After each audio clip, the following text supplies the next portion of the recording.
Hello అండి. PCOD ట్రీట్మెంట్‌లో పాటుగా life style modification గురించి చెప్పాను కదా! ఇంకా లైఫ్ స్టైల్ మోడిఫికేషన్ అన్నీ పాటిస్తూ కూడా ఎప్పుడూ డాక్టర్‌ని కన్సల్ట్ అవ్వాలి. మనకి ప్రాబ్లమ్స్ అన్నీ పర్సిస్టెంట్‌గా అవుతూ ఉంటే లైక్ పీరియడ్స్ ఇర్రెగ్యులారిటీ, ప్రెగ్నెన్సీ రావట్లేదు, హిర్సుటిజం, యాక్నే ఇలా ఎక్కువగా వస్తున్నాయి. ఇవన్నీ రెమెడీస్ పాటిస్తున్నా కూడా ఇవి ఎక్కువగా వస్తున్నాయి అంటే then you need to consult doctor and take treatment. So menstrual ఇర్రెగ్యులారిటీలో ఎలా అంటే నార్మల్‌గా కూడా అందరికి 21-35 డేస్ సైకిల్ కామన్. రెగ్యులర్‌గా 30 డేస్ సైకిల్ చాలా మందికి ఉండదు. అండ్ ఈవెన్ 45 డేస్ వరకు కూడా యాక్సెప్టబుల్.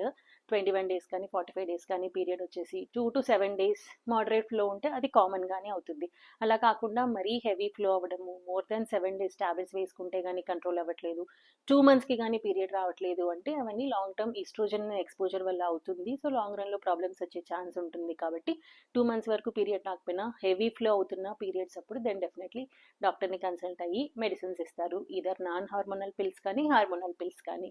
అండ్ ఓవ్యులేషన్ టైం న్యాచురల్గా చూసుకుంటూ అంటే ఇర్రెగ్యులర్ పీరియడ్స్ ఉంటుంది కాబట్టి ఓవ్యులేషన్ సరిగా తెలుసుకోకపోయినా ఫోలిక్ యాసిడ్ వాడుతూ విటమిన్ డి లెవెల్స్ అన్ని కరెక్ట్ చేసుకొని ప్రెగ్నెన్సీ కోసం ట్రై చేస్తూ 6 మంత్స్ అవుతున్నా కూడా కన్సీవ్ అవ్వట్లేదు అంటే అప్పుడైనా కూడా గైనకాలజిస్ట్ని కన్సల్ట్ అవ్వాలి.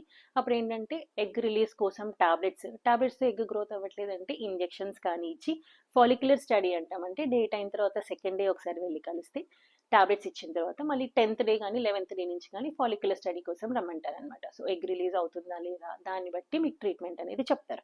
ఇంకా నెక్స్ట్ హిర్సిటిజం అంటే అబ్నార్మల్ హెయిర్ గ్రోత్, చిన్ పైన పెద్దగా హెయిర్ గ్రోత్ రావడము, ఎక్కువగా పింపుల్స్ రావడం, ఈ న్యాచురల్ మెజర్స్తో కంట్రోల్ అవ్వట్లేదు అంటే అప్పుడు హార్మోనల్ ట్రీట్మెంట్ కానీ యాంటీ టెస్టోస్టిరాన్స్ కానీ అడ్వైస్ చేస్తారు. ఆల్రెడీ ఫామ్ అయిన హెయిర్ తీసుకోవడం మాత్రం లేజర్ థెరపీ కానీ వ్యాక్సింగ్ మెథడ్స్ కానీ అలాంటి వాటితో ట్రై చేసుకోవాలి. అండ్ దీనికన్నా అన్నిటికన్నా మోస్ట్ ఇంపార్టెంట్ చెప్పాం కదా, కరెక్ట్ బిఎంఐ, కరెక్ట్ 19-24 రేషియోలో మన హైట్ని తగ్గట్టుగా వెయిట్ కరెక్ట్గా ఉందా లేదా, ఎక్సర్సైజెస్ అన్ని పాటిస్తూ కరెక్ట్గా బిఎంఐ మెయింటైన్ చేసుకోవాలి. లోవర్ బాడీ వెయిట్ పెరగకుండా చూసుకోవాలి. అంటే వేస్ట్ హిప్ రేషియో చూసుకోవాలి, అది మోస్ట్ ఇంపార్టెంట్ అనమాట. వేస్ట్ హిప్ రేషియో లేడీస్లో 0.85 ఉండాలి. 0.85 కన్నా అది పెరుగుతుంది అంటే డెఫినెట్గా బాడీలో బ్యాడ్ కొలెస్ట్రాల్ ఎక్కువైపోయి అది లాంగ్ టర్మ్లో హార్ట్ పైన ఎథెరోస్క్లెరోసిస్ లాంటివి హార్ట్ పైన ఎఫెక్ట్ అయ్యే ఛాన్స్ ఉంటుంది.